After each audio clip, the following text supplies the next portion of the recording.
Lord. Such a wonderful testimony. Thank you to Sagar ji.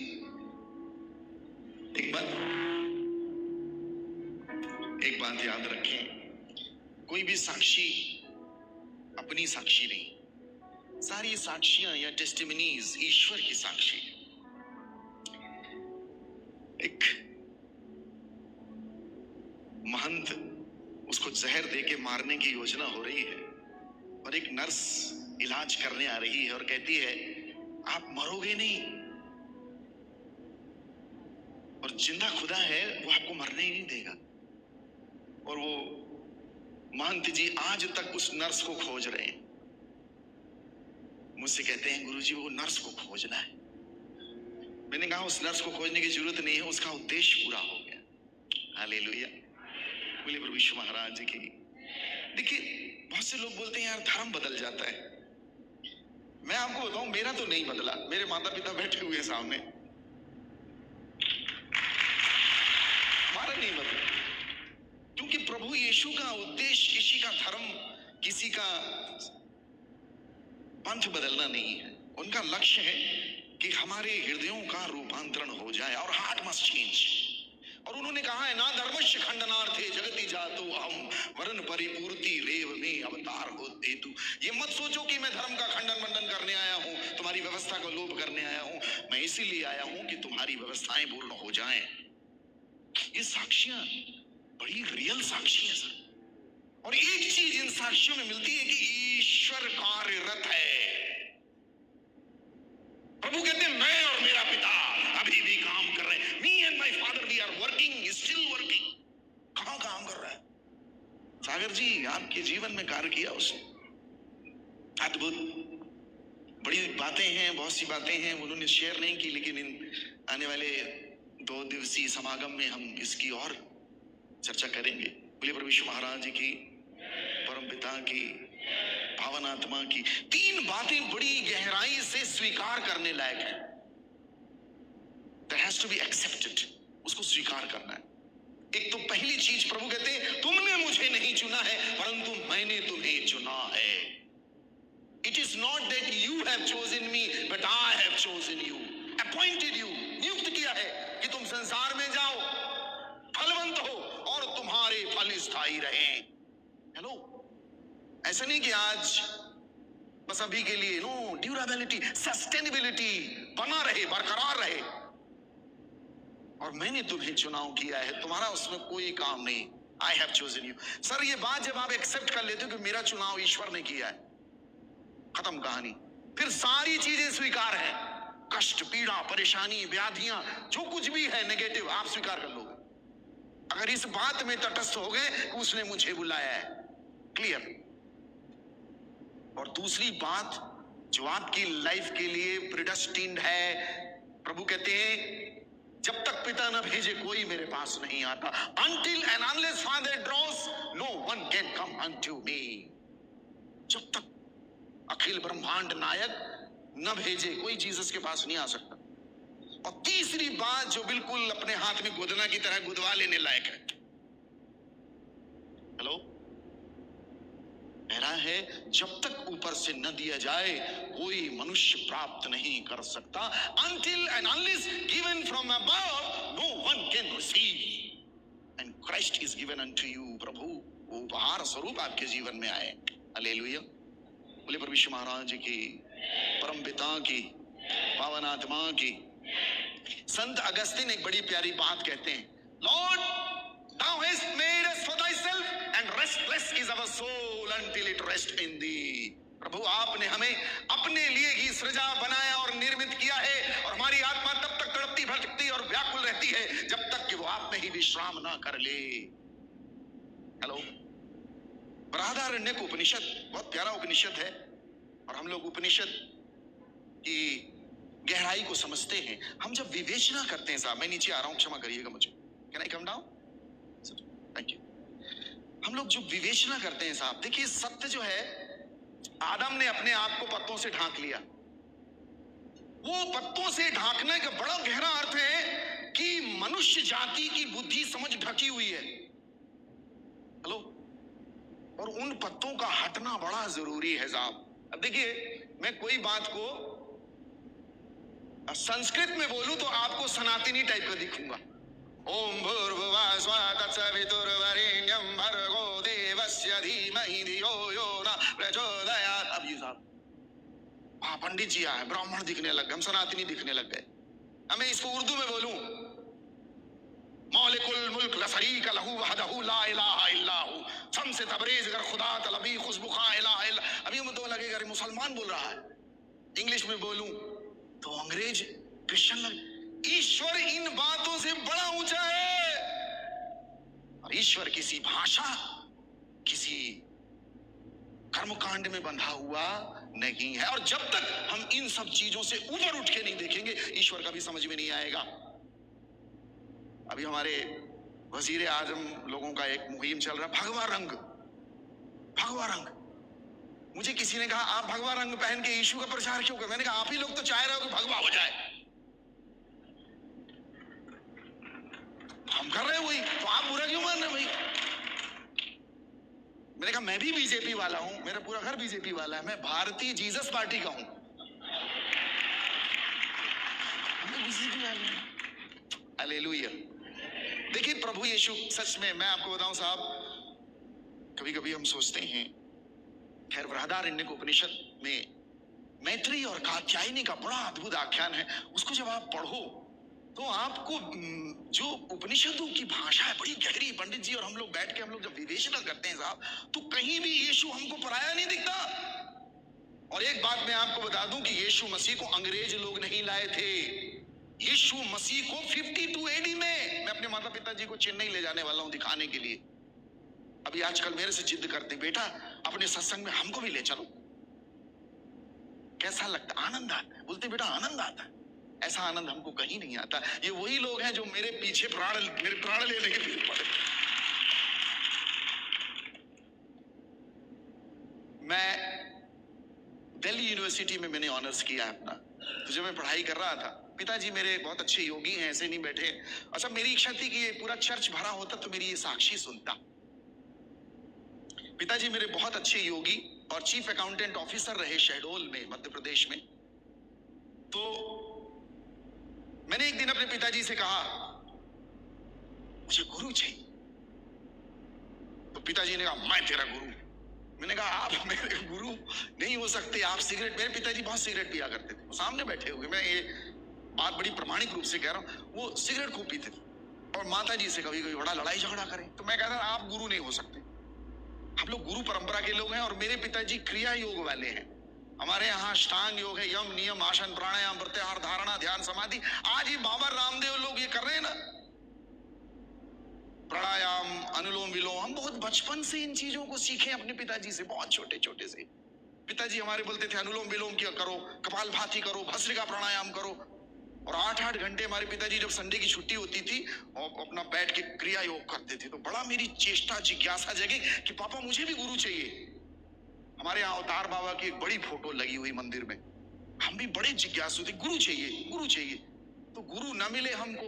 अच्छा, मेरे घर में बहुत सारे बाबा लोग आए। पिताजी का परिचय ऐसा था कि धार्मिक व्यक्ति, तो सब जहां जहां अमरकंटक का रास्ता शेड्यूल से होते हुए जाता है, तो जितने बाबा साधु आए हमारे घर में ठहरे वो गंजेड़ी नशेड़ी सबड़े, सीरियसली। तो एक बार क्या हुआ, सत्य घटना, मैं सबसे छोटा हूं अपने घर में। तो सब बहन सब अपने स्कूल में थे और मैं छोटा अपने घर में। और उस समय मैं 5वीं कक्षा में था। तो एक बाबा आए, चिल्लाए अलख निरंजन। तो मैं बाहर निकला और मम्मी पापा ने मुझे आदेश दे रखा था कि बेटा कभी भी कोई मांगने आए खाली नहीं जाना चाहिए। हम लोग को मार मार के सिखाया गया कि कोई खाली नहीं जाना। तो मैंने कहा कि ठीक है। तो वो बाबा ऐसा, उनका मध्य प्रदेश बड़ा सा एकदम, वो बड़ा कंठी लगाया अलख निरंजन। तो मैं बाहर निकला तो पापा जी लोगों ने, हमारे यहाँ जब गाड़ी खड़ी होती थी घर की, वहां ड्रम में चावल रखे हुए थे। तो मैंने चावल निकाला एक लोटा और देने गया उनको। तो मैं डर गया, मैंने कहा, तो बोले नहीं चाहिए चावल। तो मैंने कहा फिर आपको क्या चाहिए? तो उन्होंने दीवार से मिट्टी निकाली और उसको ऐसे किया और वो मोती बना दिए। अरे मैं कहा अरे ये तो बड़ा अच्छा चमत्कार है, और दिखाओ। तो उनको आश्चर्य हुआ कि मेरे को कोई बड़ा, मतलब मैं और देखना चाह रहा हूँ। इतने में आदमी शांत हो जाता। उन्होंने उसको ऐसे किया और अंगूठी बना दिया। मैंने कहा अरे वाह बहुत सुंदर, कुछ और दिखा। बच्चा दे 50 रुपए। मैंने कहा बाबा आपने मिट्टी से मोती बनाया, मोती से अंगूठी बनाया, तो अब बना दो 50 रुपया। तो साहब वो भागा। मम्मी जब स्कूल से आई तो मैंने कहा मम्मी एक बाबा आया था, ऐसा ऐसा ड्रामा किया। और मम्मी गिर गिर हंसे, बोले तू भी बहुत बदमाशी करता है। तो साहब एक इच्छा थी, जिज्ञासा थी कि वास्तव में प्रभु कहाँ है? इन नौटंकियों में, इन भभूतियों में ईश्वर नहीं है। ये मुझे विश्वास होता था कि ईश्वर कुछ और कहानी है। तो पिताजी से मैंने बहुत जिद की कि पापा मुझे गुरु चाहिए। तो पापा ने कहा मैं तेरे को तंत्र साधना सिखाऊंगा, तू अपना खुद का गुरु बन जाएगा, you will become your own master. मैंने कहा ये अच्छा। पिताजी को मेरी जिज्ञासा समझ में आई कि अच्छा श्री माली जी की पुस्तक आती थी हमारे घर में, सबसे पहले मैं उसको उठा के ले जाऊं। और पिताजी घर में पूछे कहाँ गई वो पुस्तक, कहाँ गई पुस्तक? वो तांत्रिक की पुस्तक थी, वो एक तांत्रिक थे, प्रसिद्ध तांत्रिक। मेरी ये रिकॉर्डिंग हो रही है, सब लोग जानते हैं श्री माली जी को। और मैं उससे कटिंग निकाल मंत्र सीखूं। तो साहब पिताजी ने मुझे तंत्र साधना सिखानी चालू करी। और तंत्र साधना में सीख रहा था। 7 दिन मैंने बड़ी जबरदस्त तपस्या की। अपना एक पैर ऐसे रखूं और 4-4 घंटे खड़ा सा। अब मैं अभी भी खड़ा हो सकता हूं, मैं 9 घंटे खड़ा हो जाऊंगा, आपको पता नहीं चलेगा, खड़ा वैसे। और साहब मैंने तपस्या की, 8-8 घंटे बैठा। अब क्या हुआ, 8 घंटे 10 घंटे तपस्या चल रही है, अनुष्ठान कर रहा हूं, सप्तशती साधना। पिताजी ने कहा अगर तू ये साधना सिद्ध कर लिया तो तू खुद का गुरु बन जाएगा। मैंने कहा ये ठीक है। क्या? तो साहब हम वो साधना कर रहे। रात के 8वें दिन की बात है, रात्रि में मेरे कमरे में मुझे लगा कोई है। ये सुनिएगा बात को, आपके यहाँ बड़ा सा पंखा लगा है, 2 पंख। मैं साहब इतनी कंट्रियों में गया हूं, पूरा भारत घूम लिया, आज तक इतने बड़े बड़े पंखे नहीं देखा। पहला विषय तो ये है। ये मतलब जान लो कि बड़ा चमत्कार है। मैं बता रहा हूं इतना बड़ा पंखा मैंने आज तक नहीं देखा। आपने देखा? कहीं नहीं देखा होगा आपने। मैं साउथ कोरिया में रहा हूँ, साइप्रस में रहा हूँ, यूरोप में रहा हूँ, मस्कट, ओमान, अबू धाबी, जिद्दा, बहरेन, दुबई सब घुमाया, इतना बड़ा पंखा नहीं देखा। कौन बनाया? हालेलुया। विशिष्टता, uniqueness, this is important by the way. तो मैं साधना कर रहा साहब, as real as it is, जैसे ये कक्ष रियल है, आप रियल हो। देखिए अवस्थाएं होती हैं, एक तो आपकी जागृत अवस्था है, फिर बिस्तर में जाओगे तो स्वप्न अवस्था, और गहरे में जाओगे तो उसको बोलते हैं सुषुप्ति अवस्था, और गहरे जाएंगे तो तुरीय अवस्था हो। अवस्थाएं होती। मैं जागृत अवस्था में था, एकदम रियल। तो मैं क्या देखता हूं, एक औरत मेरे पैर के पास आके बैठ गई। तो मैंने जैसे कपड़ा हटाया, मैं देखा कि उसका पूरा शरीर नीचे एकदम श्रृंगार किया हुआ, नई नवेली दुल्हन जैसा, और मुंह उसका सुअर का मुंह। और उसको देख के मैं बेहोश हो गया। और उसके बाद मेरी माँ बैठी, मेरी इतनी तबीयत खराब हुई, मैं को वही दिखे, मेरा मानसिक संतुलन बिगड़ गया। बहुत मुश्किल से ठीक हुआ था मैं, मेरी माता जी इसकी साक्षी। लेकिन मैं उसके बाद जब ठीक हुआ, कटनी के एक डॉक्टर का भी ट्रीटमेंट था, मैं जब ठीक ठाक हुआ तो मुझे एक चीज एहसास हुई कि मेरे पिता जो मुझे सिखा रहे थे उसका ईश्वर से कोई लेना देना नहीं। तंत्र साधना के 3 खंड होते हैं साहब, मारणम, सम्मोहनम, उच्चाटनम। मारना, सम्मोहित करना और पागल कर देना। उसका मूल ही रीजन ये, इसीलिए बाइबल में कहा कि इनको पत्थरों से फेंक मार डालो। और बाइबल में यूहन्ना अध्याय 10 के 10वें श्लोक में कहता है चोर चोरी करने, घात करने और नष्ट करने आता है। यही तंत्र साधना के 3 खंड है, मारणम, सम्मोहनम, उच्चाटनम। बड़ी गहरा विषय। हालेलुया। साहब मैं ठीक ठाक हुआ जो भी, लेकिन गुरु जिज्ञासा एकदम प्रचंड थी। गुरु चाहिए मुझे। हमारे यहाँ कहते गुरुर ब्रह्म गुरुर विष्णु गुरुर्देवो महेश्वराय, गुरुर साक्षात परा ब्रह्म तस्मै श्री गुरु। मतलब वही GOD, जनरेटर, ऑपरेटर, डिस्चार्जर। GOD का पूरा फुल फॉर्म है, जो जनरेट करता है, ऑपरेट करता है, डिस्चार्ज करता है, उसको संस्कृत में कहा है ब्रह्म विष्णु महेश। मैंने कहा ये कहा? ब्रह्मानंदम परम सुखदम केवलम ज्ञान मूर्तिम द्वंद्वातीतम गगन सदृश्यम तत्त्वमस्यादि लक्ष्यम एकम नित्यम विमलम अचलम सर्वाधि साक्षी भूतम त्रिगुण रहितम सतगुरुम तम। वो कहाँ है? जाका गुरु है आंध्रा, चेला खरा निरंतर, अंधे अंधा थेलिया, दोनों कूप पड़ंत में। कहा प्रभु तो ये तो मतलब नालायक लोग भी भरे पड़े हैं, न गुरु भया न शिष्य भया, लालच खेलिया डाव, दोनों जाके डूब मरे चढ़ पाथर की नाव। कहाँ है गुरु?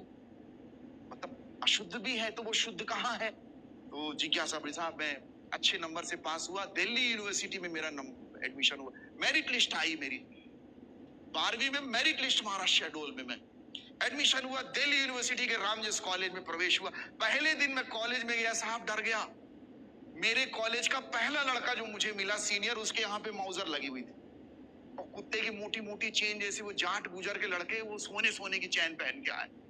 6 दिन कॉलेज लगे, 6 दिन में अलग अलग गाड़ियां साहब, मेरे को ड्रग्स, नशा, बदमाशियों की चरम सी। दिल्ली यूनिवर्सिटी हर चीज का हब है, हब। तो मेरे को लगा मैं भाग जाऊं, माता जी को फोन लगाया, मैं नहीं पढ़ रहा यहाँ। माता जी ने कहा तेरे को बड़े इच्छा सपने के साथ भेजे। खैर जाने लगे साहब, मेरे को सीनियर लोग मिले, सीनियर्स ने मेरा हाथ पकड़ा, बोले बैठ, बिल्ली जैसा घूमता, तेरे को शेर बनाएंगे, अमृत रस पिलाएंगे। अब साहब मैं पहली बार अमृत रस पिया, शराब। जाट गुजर बड़े बड़े बोले तेरे को जो करना हो कर, हम तेरे साथ। और गजब साहब, मेरी फिर बदमाशी चालू हुई कॉलेज में 2 साल। उस समय अजीत जोगी आपके स्पोक्समैन थे कांग्रेस के, इन 99 की बात बता रहा हूं साहब। और अजीत जोगी से भी मेरी मुलाकात, मैं NSUI ज्वाइन कर लिया, national students union of India. और चरम सीमा की बदमाशी 2 साल में साहब, मैं इतना दुष्ट हो गया कि मैं क्या बताऊं। ये मेरे माँ बाप को पता नहीं ये बात। पैसे भेज रही मम्मी मेरे को, कहा मनी ऑर्डर, उस समय मनी ऑर्डर चलता था। अभी आपके ये पे वगैरह, जी पे, फोन पे वगैरह नहीं थे, फोन ही नहीं था। हम लोग वो डायल घुमाते थे, 1 रुपए डालते थे। माता जी मनी ऑर्डर, अब यहाँ शराब पी रहे।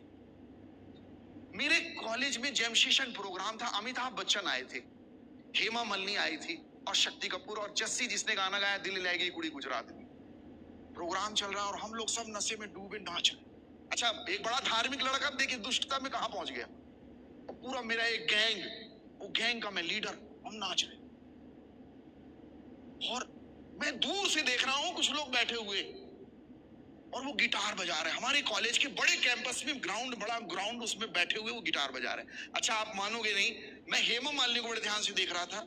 हेमा मालिनी, तो मैं कहा यार ये तो उसमें शोले फिल्म में भाग सन्नो भाग, हमारे सामने आज नाच रही है भरतनाट्यम। अमिताभ बच्चन खड़े हुए, तो बड़ा एक रोमांच चल रहा था और हम अपने ग्रुप के साथ किनारे डांस कर रहे। दूर वो कुछ गिटार बजाने वाले ग्रुप हमको, वो मैं उनको देख रहा, धीरे धीरे धीरे धीरे धीरे वो मेरे पास आ गए और मेरे से बोलते हैं ये गैंग आपकी? मैंने कहा हाँ। तो बोले आप हमारे यहाँ आइए, प्रार्थना होती। मैंने कहा हम लोग पूजा पाठ करने वाले हैं, ये प्रार्थना क्या होती होगी? तो उन्होंने मेरा एड्रेस ले लिया और 2 सप्ताह बाद वो उनका लीडर वो आया जो मेरे से इंट्रोड्यूस्ड मुखातिब हुआ। उसने कहा आइए चलते हैं, आज हमारे यहाँ प्रार्थना, संडे का दिन, और एग्जैक्ट 8:30 बजे वो मेरे घर में घंटी बजाए। मैं बाहर निकला, उन्होंने कहा चलिए, वो हमारे कॉलेज के सीनियर, मैं चल दिया उनके साथ। साहब जैसे हम गए, वो एड्रेस जिसने मेरी जिंदगी बदली, मैं उसको कभी नहीं भूलता। 16 number 4th floor SFS flat, Mukherjee Nagar, Batra cinema के सामने। और जैसे मैं अंदर गया, बस जी वहां करीब 250 लोग बैठे हुए, और पहला गाना जो मेरे कान में सुनाई दिया, seek ye first kingdom of God and his righteousness, all these things shall be added unto you. पहले परमेश्वर के राज, उस समय तो नहीं समझ में आया, बाद में समझ वो गा क्या रहे थे, वो गिटार बजा के गाना। मेरे को लगा कि ये क्या कर रहे हैं। हम पीछे बैठ गए, पीछे बैठे साहब, वो पुस्तक थी, कुछ समझ में नहीं आया, वो सब इंग्लिश में था, क्या क्या कुछ थोड़ी देर बाद प्रोग्राम खत्म हुआ तो लोग, कोई चाय ला रहा, कोई कॉफी, कोई स्नैक्स, कोई समोसा। अच्छा, और एक ऐसी प्यार और मोहब्बत और शांति की तरंग वहां दौड़ रही। मैं बड़ा सेंसिटिव हूं बचपन से, तो मुझे लगा कि ये लोग कितने सुंदर, कितने अद्भुत हैं, काश कि ये मुझे पहले मिल गए होते तो मैं इतना बर्बाद नहीं होता। उनको देख के मुझे मेरी जिंदगी याद आ रही कि मैं कहां हूं। और जैसे मैं सोच रहा हूं, एक व्यक्ति मेरे पास आए, बोले आप पहली बार आए? मैंने कहा। बोले आपके लिए छोटा सा गिफ्ट है। सब यही पुस्तक है, उन्होंने मुझे ये पुस्तक दी, बोले ये आपके लिए छोटा सा गिफ्ट। मैंने ले लिया। मुझे लगा अरे अब पढ़ने का मैं बड़ा शौकीन। साहब एक बात बता दें, वो 2 साल जो बदमाशियां की वो तो अलग थी, लेकिन मेरे माता पिता यहाँ साक्षी हैं, हमने आज तक कोई खेल नहीं खेला, केवल पुस्तक पढ़ते थे। पढ़ने के मामले में हमारे को कभी डांट नहीं, पढ़ने ज्यादा पढ़ाई के कारण मेरे पिता ने मुझे मारा, ज्यादा पढ़ाई करने के कारण मार पड़ती। तो जब मुझे पुस्तक मिली बड़ा आनंदित हुआ, मैंने इसको पढ़ेंगे। घर गए साहब, जैसे मैं घर पहुंचा, उस शाम को मैंने शराब नहीं पी, बैठा हुआ, तो मुझे लगा इसको पढ़ना चाहिए। कितने अच्छे लोग थे, कुछ था वहां पर, क्या था, बड़ा आनंद आया देखते। तो जैसे मैंने इस पुस्तक को पलटाया साहब, एकदम जैसे राजा महाराजाओं के टाइम में स्क्रॉल हुआ करता था, जो वो खोल के फरमान पढ़ते थे, ऐसे फरमान जैसी चादर मेरे सामने आई। मैं डर गया, ये पुस्तक छूट गई मेरे हाथ से। मैंने कहा क्या चीज है ये? तो मैंने फिर से पुस्तक उठाई, वो फिर से जैसे मैंने खोला वो चादर आई। 3 बार ऐसा हुआ मेरे साथ। मुझे डर लगा, मैंने कहा लगता है जादू टोना की पुस्तक उठा लाया हूं मैं। अब लगे फेंको, छत से फेंक दो, मैं ऊपर मंजिल में रहता, लगे फेंक दो। लेकिन हम लोग, हमारे ब्राह्मण कम्युनिटी में, हम लोग द्विवेदी ब्राह्मण हैं, हमारे यहाँ हमारे माँ बाप, हम लोग कागज जो आप टिश्यू पेपर, हम लोग आज भी मेरे अंदर एक चूंकि सिखाया गया है, जो टिश्यू पेपर को भी हम नहीं फेंकेंगे, कागज को भी भगवान मानते हैं हमारे यहाँ। तो मुझे लगा कि मैं इसको नहीं फेंकूं, अब फंस गया मैं। फेंकते भी ना बने, छूछूंदर जैसे कि वो सांप ली लिया, उनको खा भी नहीं सक रहा, वो फेंक भी ना पड़ा, असमंजस। अब साहब मैं पूरी रात ना सो पाऊं, अंदर एक ज्वलंत इच्छा उठ रही, नित्यानंद ये तेरे लिए पढ़ इसको। अब साहब मैं कपे जाऊं, रात भर ना नींद आए, पढ़ूं तो वो चादर आ रही सामने।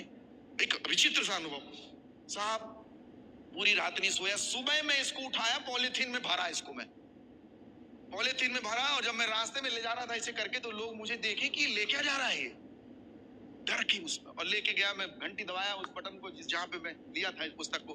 वो व्यक्ति बाहर निकले जिन्होंने पुस्तक दी थी, वो मेरे को देखे, ठंडी का टाइम, पसीना पसीना, बोले क्या हो गया? मैंने कहा क्या है इसके अंदर? वो देखे बट तो समझ गए कि कुछ गड़बड़ हुआ। उन्होंने अंदर आइए, बैठ, चाय वाय पिलाए, बात मेरी डाइवर्ट किए। फिर मैंने पूछा क्या है इसके अंदर? उन्होंने कहा इसके अंदर प्रभु है। मैंने कहा कैसा प्रभु है? तो उन्होंने कहा अरे बहुत समय पहले शद्रक, मेशक और अबेदनगो नाम के परमात्मा के 3 सच्चे भगत थे, राजा ने उनको आग में डाल दिया, और 30 चौथा व्यक्ति आके उनको बचा लिया। तुमको मालूम है चौथा व्यक्ति कौन है? मैंने कहा नहीं, दूसरी बार आपसे मिल रहा हूँ, पहली बार इतनी लंबी कहानी सुन रहा हूँ, आप बताइए। बोले नहीं नहीं नहीं, गैस करो कौन है। मैंने कहा मुझे नहीं मालूम। उन्होंने कहा ये प्रभु यीशु मसीह है। साहब सुनिए, मैं कॉलेज कर रहा हूँ, लेकिन मुझे ज्ञान नहीं इन चीजों का बिल्कुल भी। मैंने कहा ये कब पैदा हो गए? और मेरा शब्द ये था, चूंकि मैं 2 साल में बड़ा बिगड़ैल हो गया था, तो मैंने कहा ये कौन से खेत की मूली, कब पैदा हो गए? तो बड़े गंभीरता और धीरज के साथ उन्होंने कहा ये इस घटना के बाद पैदा हुए। मैंने कहा ऐसे कैसे हो सकता है? उन्होंने एक शब्द कहा, बोले ये सच्चा गुरु है। माता जी, उन्होंने कहा ये सच। जैसे उन्होंने कहा, 1 सेकंड के लिए से मेरे को कोई बचपन में ले गया, और मैं अपने पिताजी के सामने खड़ा हूं, और मैं कह रहा हूं गुरु चाहिए, गुरु चाहिए, गुरु चाहिए। टक से वापस। अरे मेरे को लगा मैं पागल हो गया हूं, ये क्या हो रहा है मेरे साथ? पूरी रात नहीं सोया, और ये कौन ले गया 1 सेकंड में वापस? मेरे को समझ नहीं आया। मैंने कहा सर मुझे बताइए इनके बारे में, इनका कोई कनेक्शन है मेरे बचपन का? उन्होंने, साहब आप मानोगे नहीं, इस मंच के माध्यम से कह रहा हूं, 8 घंटे साहब मैं उनके सामने बैठा रहा, 8 घंटे, और वो आदमी मुझे 8 घंटे तक यीशु मसीह के बारे में बताया, और एक एक बात, एक एक घटना, एक एक आख्यान, एक एक कथा जो वो सुना रहे थे, वो मेरे बचपन की तलाश थी, बचपन की मेरे प्रश्न थे। साहब मैं उन व्यक्ति से रोज मिलने लगा। अच्छा सुनिए, मैं इसको पढ़ ना पाऊं, अभी भी वही कहानी खुल नहीं रही। 1 महीने में उस आदमी से मिला। अच्छा हम लोगों के यहाँ कथा, हम लोग कथा सुनने में बड़ा आनंद आता है। आपको पता है भारत का मस्तिष्क पढ़ने वाला नहीं है, भारत का मस्तिष्क सुनने वाला है। इसीलिए हमारे यहाँ सत्यनारायण की कथा, भागवत कथा सुनते हैं हम लोग, पढ़ते नहीं है। बाहर का यूरोपियन माइंड, अमेरिकन माइंड और इंग्लैंड का जो माइंड है, वो लोग पढ़ने वाले लोग हैं, वो सुनने वाले लोग नहीं है। हम लोग सुनने वाले लोग हैं। हमारे यहाँ कथा, तो जब वो मुझे सुनाता था तो मुझे बाइबल की कहानियां याद हो गई। पढ़ नहीं पा रहा हूं, सुन रहा हूं। मैं उस आदमी से कहता था, पास्टर साहब थे वो, मैंने कहा पास्टर जी मुझे ना कहानी सुनाइए आज, मैं आपके घर के बर्तन धो दूंगा, कुर्सी साफ कर, पोछा लगा दो, क्योंकि एक एक बात मेरी आत्मा को ऐसा लग रहा, भूखी प्यासी, मेरी भूख जैसे मैं लिटरल खाना खा रहा हूं, सदियों से भूखा हूं साहब। अब मेरे को 1 महीना होगा, 1 महीने में मेरी जिंदगी यू टर्न ले ली, एकदम जैसे यू टर्न लेता है आदमी। कल हम लोग यू टर्न ले रहे थे, यू टर्न। और जो बातें मैं कह रहा हूँ साहब, अब ये मैं तो लोगों को बताना चाहता हूँ, यीशु मसीह का कोई लेना देना नहीं आपके धर्म आरम से, कोई लेना देना नहीं। मेरी जिंदगी बदली और वो आचार्य बैठे उनकी जिंदगी बदली। और एक बात याद रखिए, हमको कोई गोली मार दे हम बताएंगे जरूर, याद रखिए। आइए छोटा मंच है, मुझे बड़े मंच मिलते हैं जहां लाख लोग होते हैं, मैं बताने से नहीं चूकता। आप जितना मेरा यूट्यूब में प्रोग्राम देखे होंगे, क्योंकि ये सत्य सारी मानव जाति को मिलना आवश्यक है। Hallelujah, hallelujah. बोलिए प्रभु यीशु महाराज की, परम पिता की, पावन आत्मा की हाले। आपका हालेलुया कमजोर है, जोर से बोल। देखिए मेरे माता पिता भी यही बड़ा सताए हैं मेरे को, ऐसे चुप्पे चाप बैठे हैं जो। हाँ, और आप सुनिए, मैं आपको बताऊं, अब वो पास्टर साहब में से बोले कि आप आओ, पवित्र आत्मा के बारे में कोई बताएगा। एक पास्टर साहब साउथ कोरिया से आ रहे हैं। मैंने कहा इंग्लिश में पवित्र आत्मा को क्या बोलते हैं? होली स्पिरिट। मैंने कहा होली स्पिरिट। हमारी बहन लोग नेल पॉलिश हटाती हैं स्पिरिट लगा के। मैंने कहा ये लिटरल में यही सोचा ये होली स्पिरिट है, कुछ तो हटाएगा। अब साहब मैं पीछे बैठा, आलोक जी, मैं पीछे बैठा एकदम, और वो आए स्टेज में, उन्होंने कहा I will pray and Holy Spirit will touch you. मैं पीछे बैठा अपनी बाइबल को, हाँ तब तक मैं जान गया था कि ये बाइबल है, लेकिन खोल नहीं सा रहे हैं साहब, खोल रहे चादर आ रही है, लेकिन मैं इसको पकड़ के बैठा ऐसे कि ये कब दिखेगी, इसके अंदर है क्या, दिखता ही तो नहीं है, कब दिखेगा ये। हम पीछे बैठे साहब, और जीवन एक ऐसी रूप ले चुका, कॉलेज में जा नहीं रहा, 3rd ईयर में कॉलेज जाना ही बंद, मुझे नहीं जाना। जीवन ऐसा लगे इसको पकड़े रहो, छोड़ना ही नहीं। पंडित जी कह रहे थे अब मैं किसी से नहीं मिलूंगा, इसको पढ़ो। ये प्रभु कहते हैं मेरी भेड़ें मेरी आवाज पहचानती, मैं उनको नाम ले लेके बुलाता हूं, और उनको मेरे हाथ से कोई छीन नहीं सकता है। बोले प्रभु यीशु महाराज जी की। मैं साहब पीछे पकड़ के, उन्होंने प्रार्थना की। प्रवचन के बाद मैं आपको बता रहा हूं सर, इसकी वायर किसी चीज से कनेक्ट होगी, उसको क्या बोलते हैं आप? Electric socket. आप उसमें उंगली डालो कैसा लगेगा? एक बार डाल के देखो, समझ में आ जाएगा। हेलो, सीरियसली मेरे को लगे मेरी उंगली सर किसी ने उस सॉकेट, मेरे को लगे ये क्या हो गया, मैं उसको फेंक रहा हूँ, फिर वापस लिटरल मेरे पास आ रहा है, मैं उसको फेंक रहा हूँ फिर, और साहब उसने मुझे ऐसा पकड़ा और मेरी जीभ ऐसे टर्न होने लग गई। मैं ये क्या, और मैं कुछ और बोल रहा हूँ, और मैं तो कोई मेरे को रॉकेट जैसे आग लगा दे, उड़ गया मैं एकदम, और मैं जमीन में, इतने याद है मैं जमीन में गिर पड़ा, और क्या बोल रहा हूँ, प्रभु मैं आपको बचपन से खोज रहा था, आज मिल गए हो, अब छोड़ना नहीं कभी, यही मैं बोल रहा हूँ। और आधे घंटे से ज्यादा हो गए, मैं डला जमीन में ऐसे ऐसे हो रहा हूँ, वो लोग मेरे को पकड़ रहे, शांत कर रहे, मैं काहे को शांत हूँ, और कौन सी भाषा बोल रहा हूँ पता ही नहीं मुझे। साहब जब वो मंजर समाप्त हुआ, मैं उठ के खड़ा हुआ, ऐसे लगे 100 लोग मेरी बॉडी के अंदर घुसे हुए। बताओ करना क्या है, उड़ना कहाँ है, कौन सी एवरेस्ट में घुसना है, बताओ। ऐसा शरीर और किसी चीज का डर नहीं लगा, साक्षात यीशु मसीह दिख गए मेरे को।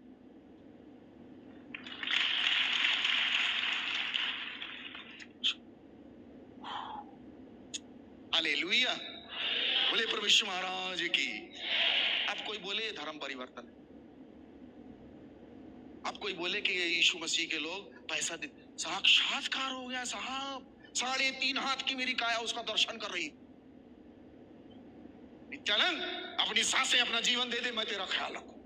और आज 24 साल हो गए मेरे को, ये मेरा 25वां लग गया, प्रभु ने कभी नहीं छोड़ा। घर आया साहब, मैं कूद रहा हूँ खुशी के मारे, मैं प्रभु को देख डाला, ईश्वर को देख डाला। मैं घर आया, पिताजी से बोला यीशु मसीह प्रभु है। मेरे पिता ने फुटबॉल का मैच खेला मेरे साथ, पिता ईसाई बन गया,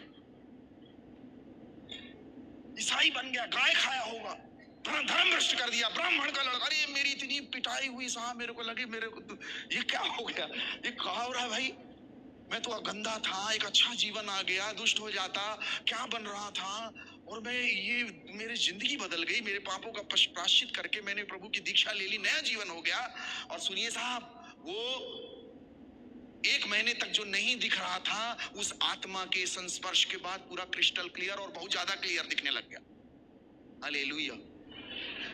फिर मैंने प्रभु से कहा, प्रभु मेरे को वो 1 महीने तक क्या चीज थी जो इसको देख नहीं पा। प्रभु ने कहा, बेटा तेरे पिता ने तेरे को तंत्र साधना जो सिखा रहे थे ना, वो जो पिशाचिनी प्रकट हुई थी ना, वो तेरे को कभी नहीं छोड़ी, वो आत्मा के प्रकाश से भागे। प्रभु का वचन कहता है कुरिन्थियों अध्याय 4:4 में, इस संसार के अधिपति ने इस संसार के लोगों की आंखें अंधी कर दी है कि वो जीवन का प्रकाश जो इस पुस्तक में उसको न देख सके।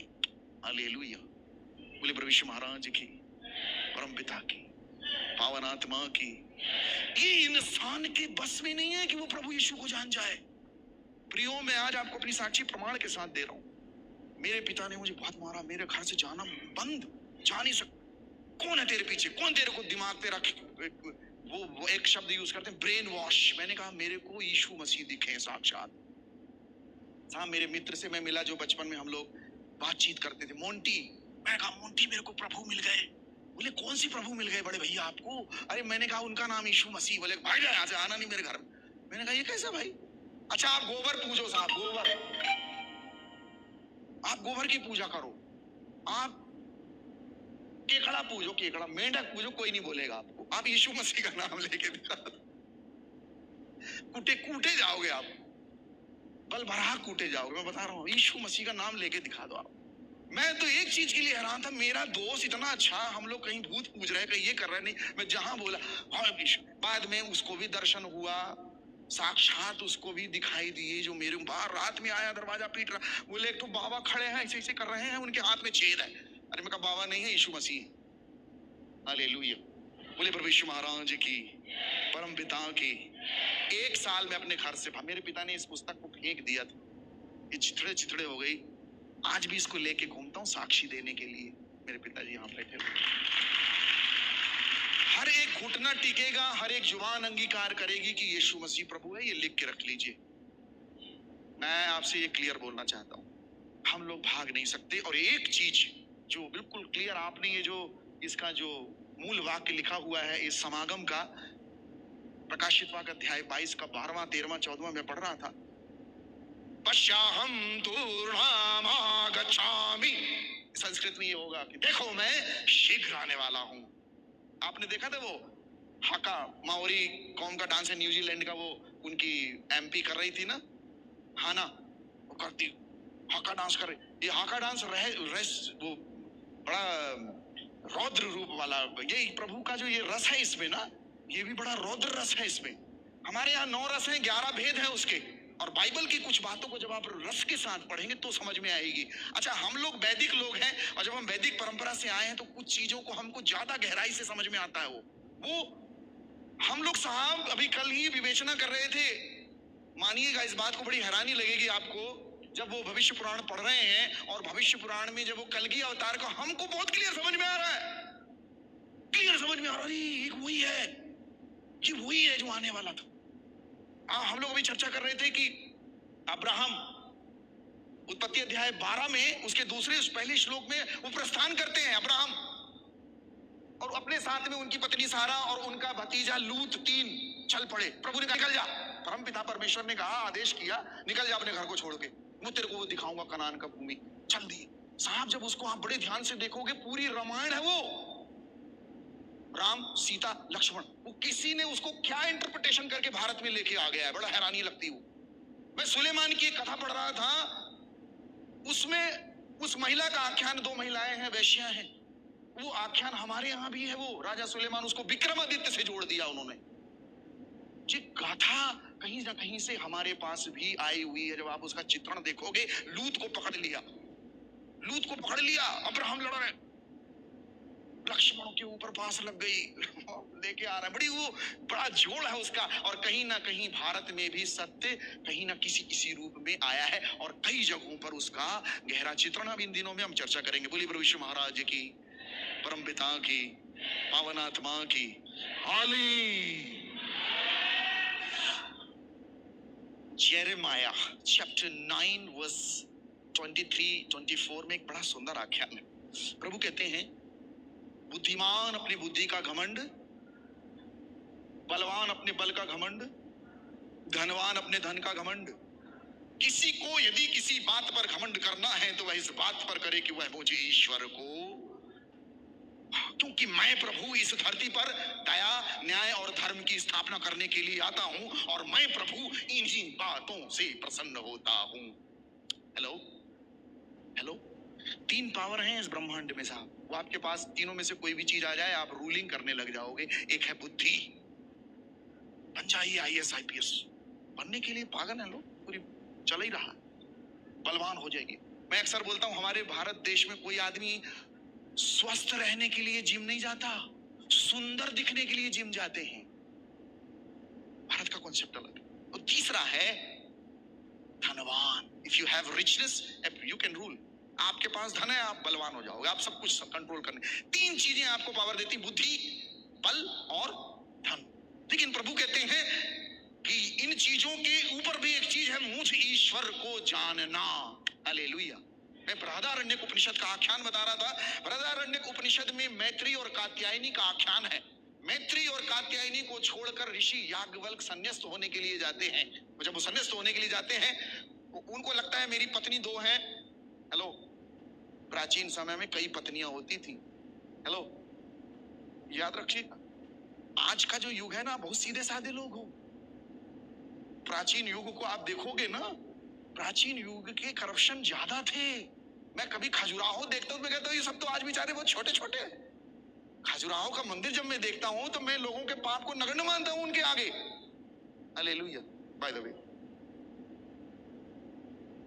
तो याज्ञवल्क्य की 2 पत्नियां हैं।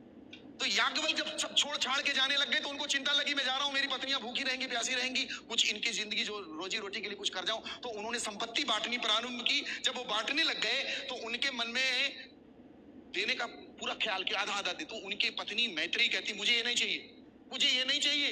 तो याज्ञवल्क्य बोलते, फिर तेरे को क्या चाहिए? तो उस मैत्री ने कहा, मुझे तो वो चाहिए जिसके लिए आप ये सब छोड़ छाड़ के जा रहे हो। वो कौन सी चीज है?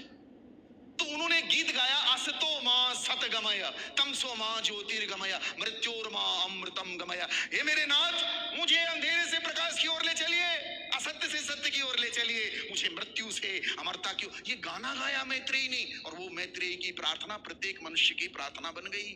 सारे ऋषि और मुनियों की प्रार्थना है वो। Hallelujah, hallelujah. औरत से कोई नहीं भाग सकता। अच्छा, मेरी मम्मी मुझे कभी कभी, मैं नाराज कर देता हूं माँ को। माँ शब्द जानते हैं आप? इस सृष्टि का सबसे छोटा लेकिन सबसे बड़ा शब्द। हालेलुया। प्रभु कहते, हो सकता है जन्माने वाली माँ भूल जाए मैं तुझे। आपको मालूम है, आप लोग सोचोगे प्रभु माँ को नगण्य कर रहा है। टेक्निकली देखोगे तो प्रभु कह रहे हैं, माँ मेरे से टक्कर लेने लायक जी। किसी की तुलना आप किसी से कर लो, मतलब वो टक्कर का आदमी है। हेलो, तो जो 5 मिनट में सुन लेती है, हम मम्मी को नाराज कर देते हैं कई बार, 5 मिनट मेरी माँ मान जाती है। मैंने माँ के साथ बड़ा एक फ्रेंडशिप है मेरी, हम दोनों बैठ के खूब बात करते। मेरी शादी नहीं हुई है तो मेरी माँ मेरा ज्यादा ख्याल रखती है। हालेलुया। साइकोलॉजी वो मैं ही समझता हूँ। माँ 5 मिनट में मान लेगी, वो 5 मिनट में जो सुन लेती है वो माँ है। याद रखिएगा, 5 मिनट से उसका 6वां मिनट नहीं होगा, आप गौर करिएगा उस बात, मान जाएगी, तैयार हो जाए, चलो ठीक। और जो 10 मिनट में सुन ले वो बहन है। 10 मिनट लगेगा साहब, वो सुन लेगी। और जो 15 मिनट में सुन ले वो बेटी है। 15 मिनट के बाद वो बेटी, चलो ठीक। लेकिन जो बार बार बार बार बार बार बार बार बोलने पे न सुने वो कौन है? पत्नी। कोई बोला, मैं नहीं जानता, वो पत्नी नहीं है, बहेरी है, बहेरी। और सुनो, जो पत्नी बोला अपने घर में निपटते रहना, मैं नहीं जानता। एक आदमी धोखे से बोल दिया, कभी कभी टंग स्लिप हो जाती है, हमारे वजीर आजम की भी स्लिप होती है, स्लिप हो जाती है। अब एक आदमी, उसकी पत्नी बोली, ए जी सुनते हो, मेरा आधा सिर दर्द कर रहा है। तो वो धोखे से मुंह से निकल गया, जितना है उतना ही ना दर्द करेगा।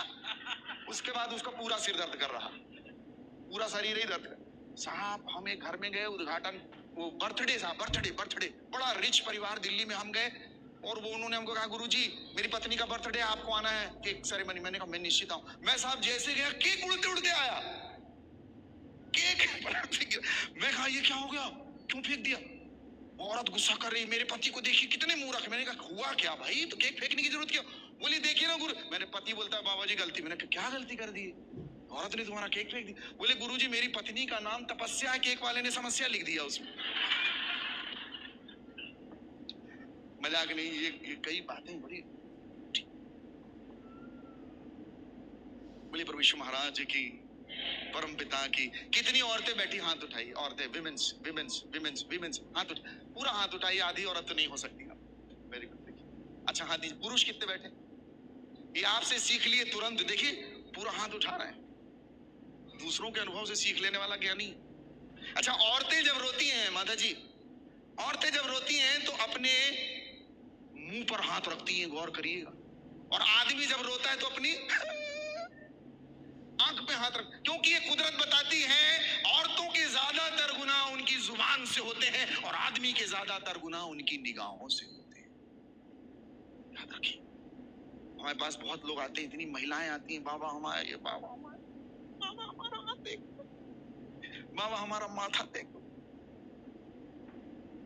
एक औरत पहुंची बाबा जी के पास, बोले बाबा जी मेरा पति घर आते ही कूटता है मेरे को, एंट्री किया और कुटाई चालू, आते ही मारने लगता है। बाबा जी किसी चुड़ैल ने उसको पकड़ा हुआ है।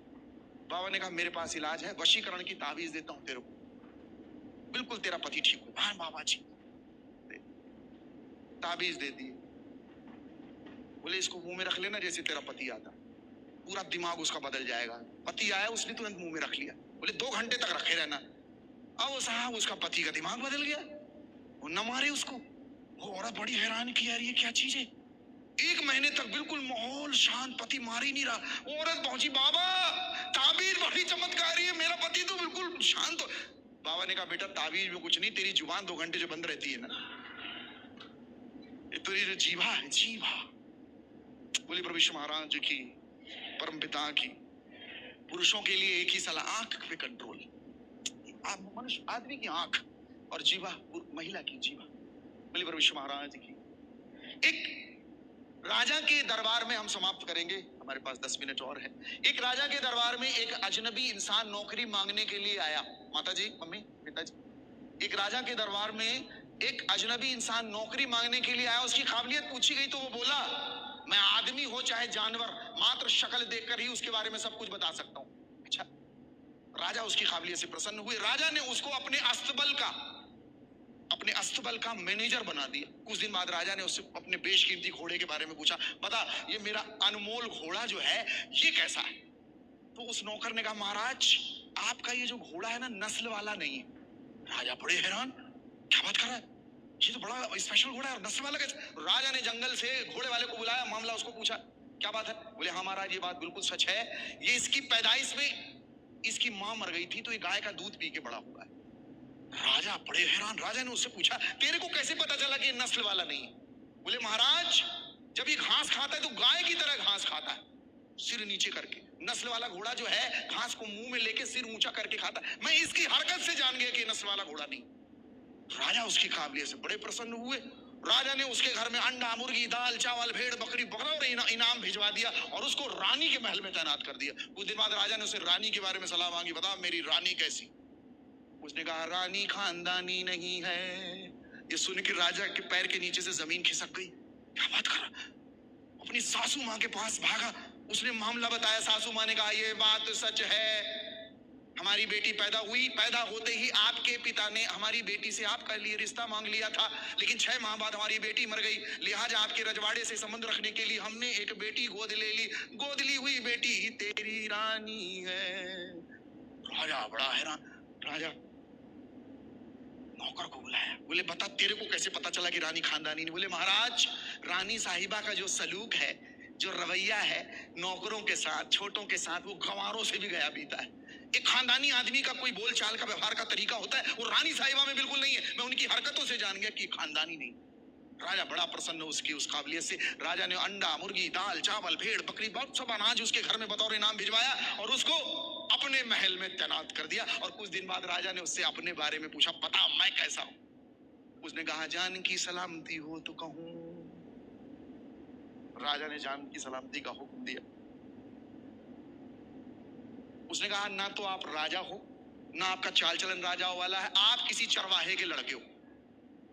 राजा ने तलवार खींच ली, गर्दन काट दूंगा तेरी, क्या बात कर रहा। राजा भागा अपनी माँ के पास, मामला उसको बताया। माँ ने कहा ये बात सच है, राज सिंहासन पर बैठने के लिए कोई हमारा पुत्र नहीं था, अतएव राज सिंहासन को, राजपाट को चलाने के लिए हमने तेरे को एक चरवाहे से गोद लिया था। राजा हैरान, नौकर को बुलाया, बोला बता तेरे को कैसे पता चला कि मैं राजा का बेटा नहीं चरवाहे का बेटा हूं। बोले महाराज जब राजा लोग इनाम देते हैं तो हीरे, मोती, जवाहरात की शक्ल में देते हैं, लेकिन जब आप इनाम देते हो भेड़, बकरी, अंडा, मुर्गी, दाल, चावल, भात, ये रवैया या तरीका या सुलूक ये किसी राजा का नहीं है, चरवाहे के बच्चे का ही हो सकता है। मैं आपके चरित्र से एक बात याद रखिए, इंसान के पास कितनी दौलत, शोहरत, नाम, ख्याति कुछ भी क्यों ना हो जाए, उसकी असलियत की पहचान उसके व्यवहार, आचरण, गुण और संस्कार से होती है। 4 चीजें उसकी पहचान। बोली प्रभु यीशु महाराज की। परम पिताओं की, पावन आत्माओं की। हाले हाले हाले। आप ना बोल पाओगे, मैं चुनौती के सामने, एक बार ट्राई करती है, ठीक है? ट्राई करें हम लोग ना। यहाँ जो हमारी प्राण वायु है, जो वायु हमारी ना, उसको हम लोग कुंभक करते हैं। अब समाप्त करेंगे, हमारे पास 10 मिनट 5 मिनट और है। एक बार ट्राई कर लेते, कल हम फिर मिलेंगे, बड़ी बड़ी बड़े उसके साथ मिलेंगे साहब। कल बहुत सारी बातें कहनी है, मैं कुछ बातें कहना चाह रहा हूँ। अभी तो हम लोग अपने टॉपिक पे नहीं आए हैं, कुछ थोड़ा देखिए। एक बात साहब याद रखिए, आप हमको सुनने आए हो, और मैं एक बात बता दूं कि आप बहुत अच्छे हो, आपके अंदर धीरज है, सुनने के भाव है। भारत में अभी बड़ी संभावनाएं हैं, और मैं एक बात बता दूं फिर से, भारत का दर्शन साहब बहुत ऊंचा है, और इस दर्शन में प्रभु यीशु मसीह उतरना चाहते हैं। हालेलुया। मैं और मेरे पिताजी आ रहे थे, हम लोग, मेरे पिताजी बार बार बोले, बेटा चाय पीना है, बेटा चाय पीना है। अब मैं कहाँ रोकूं गाड़ी, हम लोग कार से आ रहे थे। तो मैं पराग जी से बोला, पराग जी मैं थक गया हूं, अब आप ड्राइव करो। पराग जी बोले, हाँ गुरुजी आप इधर आओ, मैं चलाता हूँ। साहब जहां गाड़ी रोके, एक आदमी भागता है, मेरे पैर छुआ। अभी अभी माठा, अभी अभी नया नया माठा निकला, माठा पी लो आप। मैंने कहा यार ये कौन माठा पिलाने लगे? बाबा जी चलो, बाबा जी चलो। हम साहब ऐसा आतिथ्य सत्कार ये कहीं नहीं है, कहीं नहीं है। और मूलतः ये आपको छत्तीसगढ़ में मिलेगा। मैं सच कह रहा हूं आपको, ये छत्तीसगढ़ में मिलेगा आपको। बोलिए प्रभु यीशु महाराज की। भारत में बहुत संभावना है। मैं ट्रेन में जाता हूँ साहब, मुझे बहुत, एक तो औरत बोलती है आप बाबा रामदेव जैसे। मैंने कहा बाबा रामदेव की एक आंख टेढ़ी, मेरी दोनों ठीक ठाक है, मम्मी काहे परेशान कर। मेरे पीछे मैं ट्रेन में होता हूँ सर, आपको मैं बता दूं कि मेरा तो, मैं बिल्कुल बहाना करके सो जाता हूँ, नहीं तो मेरे को हाथ देख दो, पांव देख दो, क्या ना देख दो उनका। सर पीछे पड़ते हैं वो, मेरे पास भीड़, मेरे पास 75,000 लोग हैं मेरे फोन के अंदर, आप मानोगे नहीं। 75,000 पीपल इन माई फोन, और 4 फोन है मेरे, और 3 फोन घर में रखे, इसको लेके आया हूं। और जनता खोज रहे हैं, ढूंढ रहे हैं, प्यासे। इस देश में बड़ी संभावना है। हालेलुया। बोले प्रभु यीशु महाराज की। और मैं आज एक बात बता दूं, भारत देश बहुत सुंदर है। मैं कई बार इसका कटाक्ष भी करता हूं, लेकिन ये देश बहुत प्यारा है, ये देश। हालेलुया। बोले प्रभु यीशु महाराज की, परम पिता की, पावन आत्मा की। तो एक बार एक जयकारा जोर से लगाइएगा तो मेरे को खुशी लगेगी कि आप जीवित हो। हेलो हेलो, ठीक है, लगाएंगे लगाएंगे जोर से। रेडी? मैं साहब ट्रेन में था, एक औरत बोलती हाथ देख दो, हाथ देख। मैंने कहा क्या परेशानी है तेरे को? बोली सुनी एमएलए की वाइफ बैठी सामने, मैं फर्स्ट क्लास एसी में था, हम 2 ही लोग थे, ऊपर की खाली थी 2 सीट। वो मेरे को देख, मैंने कहा क्या चाहिए अम्मा जी आपको, परेशान कर रही है वो मुझे। बोलती बाबा जी आपको देख के लगता है कि आप कोई दिव्य पुरुष हो, कुछ मेरे को बताओगे। तो मैंने कहा पूछो। बोले मेरे घर में एक बाबा आए थे, मेरे सिर में मेरा माथा देख के बोले तेरे ऊपर 9 ग्रह लगा है। तो बोले बाबा जी उस दिन से मुझे लगता है कि मुझे 9 ग्रह लगे।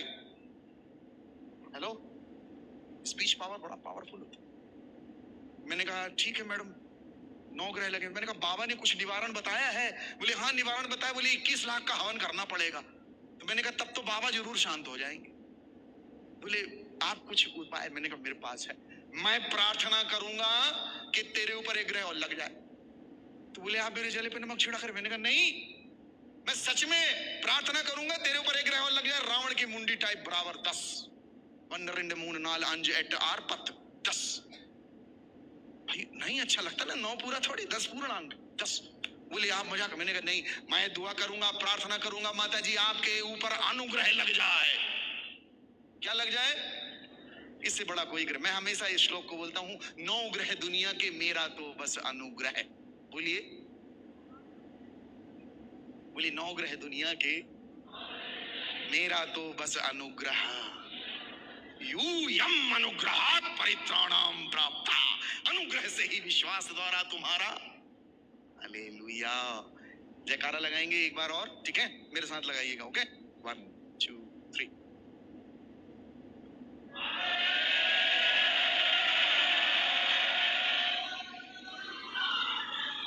ये टोटल उधारी वाला है।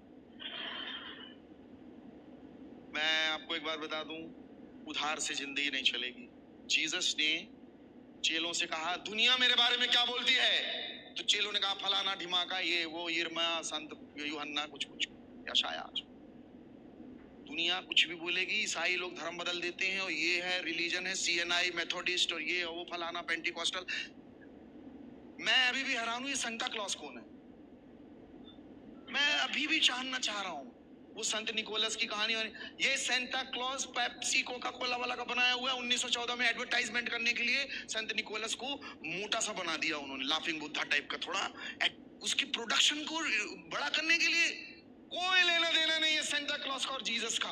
और अभी दुनिया भर के आरएसएस, बजरंग दल और इन लोगों ने पुतला जलाया। अरे मैं कहा बेचारों रे, ना तो तुमको पता ना इनको पता, देने वाले को भी नहीं पता, लेने वाले को भी नहीं पता। हो क्या? एक नेपाली ने कहा, साहब जी मोटर खराब हो गया है, फेंक दूं? मोटर खराब हो गया, क्या करना है? तो साहब उसके बोले, यार ये सुबह सुबह मोटर को खराब होना था, ये क्या हो गया, कैसे हो गई? तो बोले, साहब जी फेंक दूं उसको? बोले, फेंकेगा क्यों, मैं सुधरवाता हूं अभी उसको, अभी दिखवाता हूं उसको। क्यों फेंकेगा तू? उसके घर का मालिक साहब के घर का कुक बोल रहा है मोटर खराब हो गया है, फेंक दूं? बोले नहीं, फेंकना क्यों है, हम सुधरवाते हैं उसको। बोले, साहब ये तो एक काम करता है, मैं मोटर की जगह आलू डाल देगा गोभी के साथ। साहब ने कहा, चप्पल कहां, हमें इसको बताओ, पागल बना रहा है सुबह से। हेलो, ये पागलपन चल रहा है। वो कह कुछ रहा, वो सुन कुछ रहा। वो Santa Claus, Santa Claus, Santa Claus, Santa Claus, Santa Claus, वो सांता क्लॉज का वो पुतला जला रहे हैं। साहब पता ही नहीं कर रहे हो यार। मैं हैरान हो रहा हूं, यीशु मसीह समझ में नहीं आ रहा, लोगों को देने वालों की गलती है साहब। आज हम लोग, मैं जब यीशु मसीह को जाना, मुझे लगा इसको कैसे दूं। मेरे पिताजी के पास पहुंचा, ये मेरे पिताजी माताजी पागल हो रहे हैं, हमारा लड़का ईसाई बन गया, गाय खाएगा। उनको लगा, मेरे पिताजी ने मुझसे एक बात कही थी, ये शायद भूल गए होंगे, यहीं बैठे हैं। देखिए मैं झूठ नहीं बोलता साहब, कोई बात होगी मैं उनसे शेयर करता हूँ। और वो बैठे हुए सामने, वो मेरे पिताजी अकाउंटेंट ऑफिसर थे और माँ मेरी 38 साल प्रिंसिपल रही गवर्नमेंट स्कूल में। इन दोनों की पेंशन ही 1 लाख रुपए बनती, जो आज अच्छे लोगों की पेंशन होती ना, सैलरी, उनकी पेंशन बनती। मैं ऐसे नहीं बोल रहा हूँ, प्रमाणिक रूप से मेरे साथ रहते हैं, हम लोग बहुत चर्चा करते हैं आज सत्य के बारे में।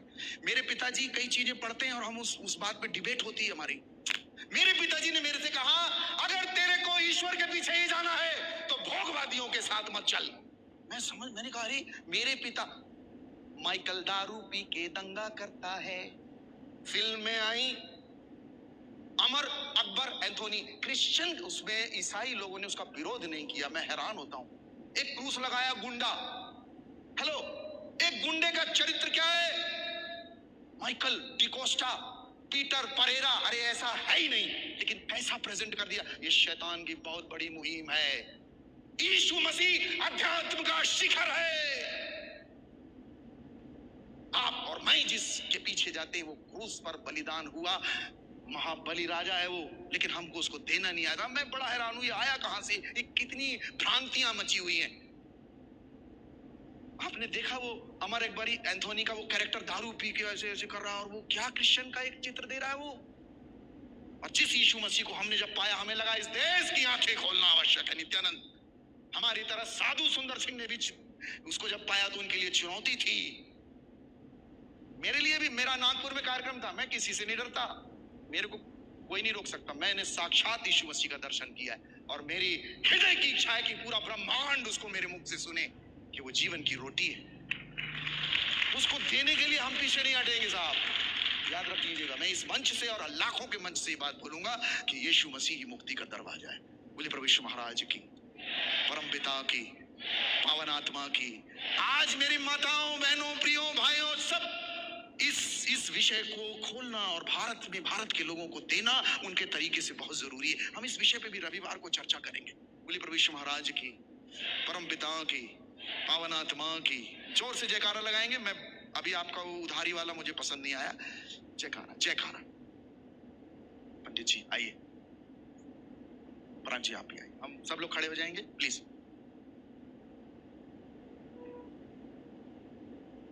तिवारी जी, पराग जी आप भी आइए please, will pray for them. दोनों हाथ ऊंचा करेंगे, एक जयकारा लगाएंगे अपने मध्य प्रदेश के लिए, अपने छत्तीसगढ़ के लिए, अपने भारत देश के लिए। हल्ला! अरे मेरे को तो बोलने दो यार, पहले मैं बोलूंगा फिर आप बोलना, ठीक है? हाँ जी, जयकारा लगाएंगे। ओके, ये मजाक नहीं, ये जयकारा बड़ा ब्रह्मांड कुछ, ये महामंत्र है, इससे बड़ा कोई मंत्र ब्रह्मांड में नहीं है। कलगी अवतार इसी इसी इसी जय घोष के साथ प्रवेश करेंगे। उनका जो आखिरी आपने पढ़ा हुआ है, जब इसका जो मूल श्लोक लिखा है बैनर में, वो अध्याय 22 का जो 12वां श्लोक है, वो ये जय घोष है। वो देखो, पश्याहम धूर्णाम आगच्छामि, मैं देखो शीघ्र आ रहा हूँ। ये साधारण आपने नहीं लिखा, ये ईश्वर की तरफ से आपको मिला हुआ ये श्लोक मेरा सबसे प्रिय श्लोक है। ये जोर से मेरे बात बोलना आप। हल्ला!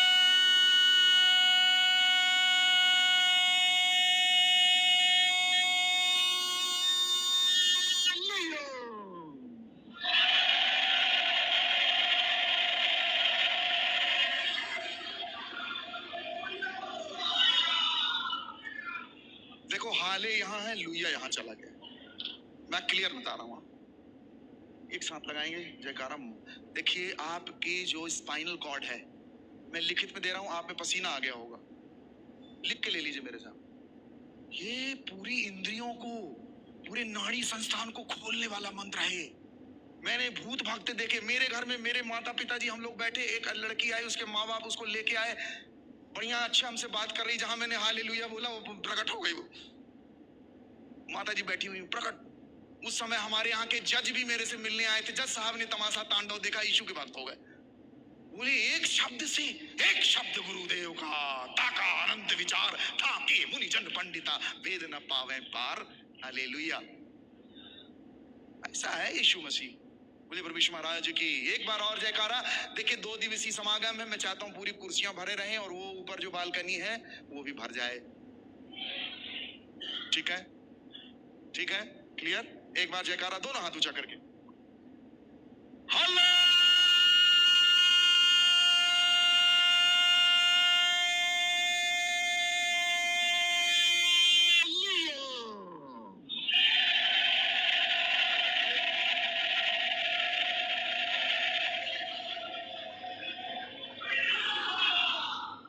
जोर से ताली बजाएंगे यीशु जी के लिए। हम एक आखिरी गीत गाएंगे, आप लोग खड़े रहिएगा। और ये गीत बड़ा प्यारा है, अभी मैंने कई जगहों पे गा दिया, लॉन्च नहीं हुआ है। इसकी शूटिंग हमने अंडमान निकोबार आइलैंड में जाके की है। ये लॉन्च होगा, उससे पहले 1-2 बार मैं छत्तीसगढ़ में ही गाया हूँ, हमारे आदरणीय आलोक जी के चर्च में। हम लोग मिल के गाएंगे, बड़ा प्यारा भजन है और ताल देने की जरूरत नहीं है, आप लोग गाइएगा मेरे साथ। एक बार हाजिरी लग जाए यीशु के दरबार में, बिगड़ी सारी बन जाए उनकी एक पुकार में। एक बार हाजिरी लग जाए यीशु के दरबार में, बिगड़ी सारी बन जाए उनकी एक पुकार में। एक बार हाजिरी लग जाए यीशु के, बिगड़ी सारी बन जाए उनकी एक पुकार। एक बार हाजिरी लग जाए यीशु के दरबार में, बिगड़ी सारी बन जाए